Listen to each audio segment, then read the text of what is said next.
जय हिंद दोस्तों, स्वागत है आप सभी का एक बार फिर से हमारे YouTube चैनल दी कॉपी पेन में। तो थंबनेल से आप लोगों को पता ही चल गया है कि आज का जो वीडियो है वो लोदी वंश से संबंधित है। ठीक, लोदी वंश से संबंधित है और लोदी वंश से संबंधित जो भी महत्वपूर्ण पॉइंट्स हैं इस वीडियो में हम लोग उन सब के बारे में बात करेंगे।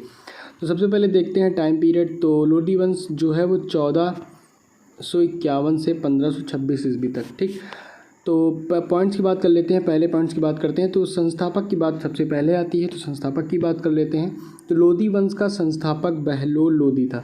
ठीक, बकलोल लोदी मत पढ़िएगा, बहलोल लोदी है। ठीक, गलत नाम नहीं पढ़ते, गंदी बात होती।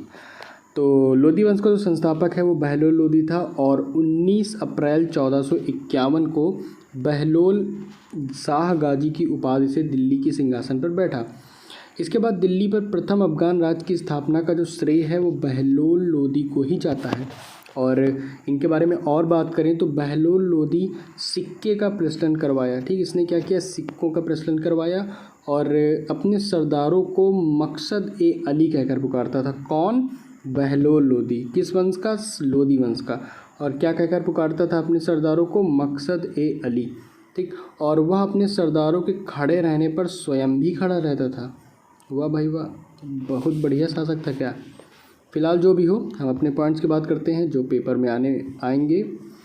और इसके बाद अगले पॉइंट की बात करते हैं। तो बहलोल लोदी का जो पुत्र था निजाम खां, वो 17 जुलाई 1489 में सुल्तान सिकंदर शाह की उपाधि से दिल्ली के सिंहासन पर बैठा।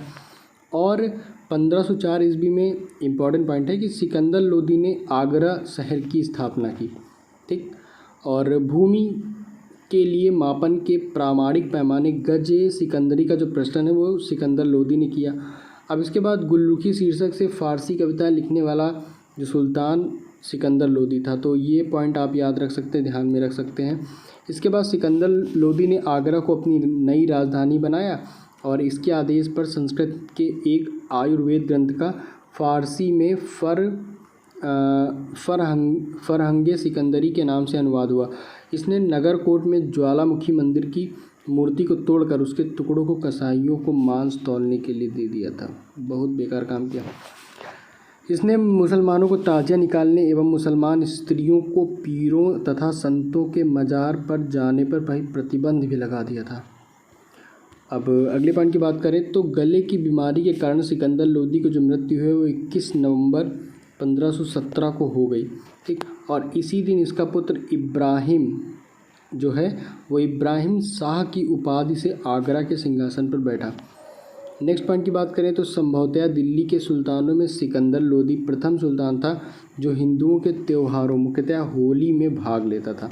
ठीक, और दिल्ली की जो मोठ मस्जिद सिकंदर लोदी के प्रधान जो मंत्री थे यानी वज़ीर मियाँ भुइया ने 1505 में बनवाई थी। और 21 अप्रैल 1526 को पानीपत का जो प्रथम युद्ध हुआ था वो किनके बीच हुआ था? 21 अप्रैल 1526 को पानीपत के प्रथम युद्ध इब्राहिम लोदी और बाबर। तो इसमें क्या हुआ, इब्राहिम लोदी जो है वो बाबर से हार गया और इस युद्ध में वह मारा भी गया।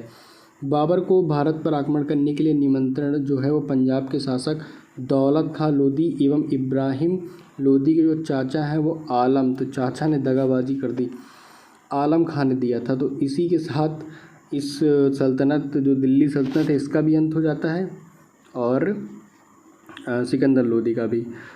ठीक, तो फिर इसके बाद फिर मुग़ल का शासन आता है। जब मुग़लों ने सल्तनत को काल को समाप्त कर दिया तो मुग़लों का ही शासन आएगा। फ़िलहाल आज के वीडियो में हम लोग इतना ही पढ़ेंगे। आने वाले वीडियो में इसके बाद एक और वीडियो रखेंगे जिसमें सल्तनतकालीन जो शासन व्यवस्था है उसके बारे में चर्चा कर लेंगे। ठीक, तो फिलहाल आज के वीडियो में हम लोगों ने लोदी वंश के बारे में जो भी पढ़ा है उसको आप एक बार और रिवाइज़ कर लीजिएगा।